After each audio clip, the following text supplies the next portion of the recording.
وەزارەتی پەروەردە کتێبی چاپ کردو بۆ گشت ناوەندەکانی خوێندن ئەوەی بۆ ئێمە گرنگاوەیە ئەو کتێبانە سەرچاوی سەرەکی پرسیارەکانن لە تاقیکردنەوەی پۆلی نوێی بنەڕەتی پۆلی 12 ئامادەیش بۆیە داوا لە هەموو دایک و باوکێکم کە پەنانە باتە بەر مەلزەمە و داوا لە مامۆسایانی شەکەم و ئەو بابەتەش لەگەڵ ئەنجومەنی وەزارەت باسم کردو کە گفتوگوی لەسەر بکەین پرسیار لە مەلزەمە نایەتەوە پرسیار لە کتێبەکانی خوێندن دێتەوە و ئەو کتێبانی خوێندن دانراون بۆ ناوەندەکانی خوێندن بۆیە پێویستە مامۆسایان لە کتێبەکان بڕۆن و تاقیکردنەوەکانیش لە کتێبەکان جا ئەوە داومانەتە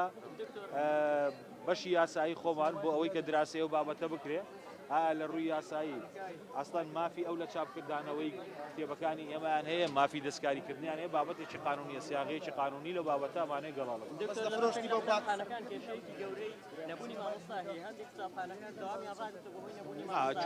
وەکو چێ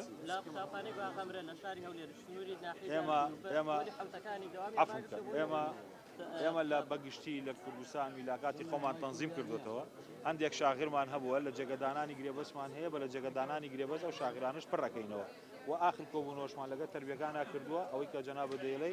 تەربیە بە تەربیە دانیشتنمان لەگەڵا کردوون 8 سەعات بۆ خۆم و هەروەها لیژنەی ڕێکخستنەوەی میلاکات لەگەڵ تەربیە بە تەربیە دانیشتنمان کردووە لە شوێنێک گرفتێکیانەوە بێ لە قوتابخانەیە چوونێتە سیستم قوتابخانەکەمان پێپشانداون و ئالێتی ڕێکخستنەوەی میلاکیشمان پێپشانداون بەڵێ وایە بەڵام ئەوەش لەگە باشبوونی دۆخی دارایی و هەروەها و پلانەی کە ئێمە لە بەردەستمانەوەکو حکوومەتی هەرێمی کوردستان بۆ کەمکردنەوەیان کە ئینشاءڵڵا لە پلانایە بۆ ئەوەی کە بتوانین ئەو قوتابخانانە کەمکەینەوە بەڵام بەشیش لەوانە کە تابعی حکوومەتی عێراقین ئەو کابینانی کە لە هەرێمی کوردستان دەبینن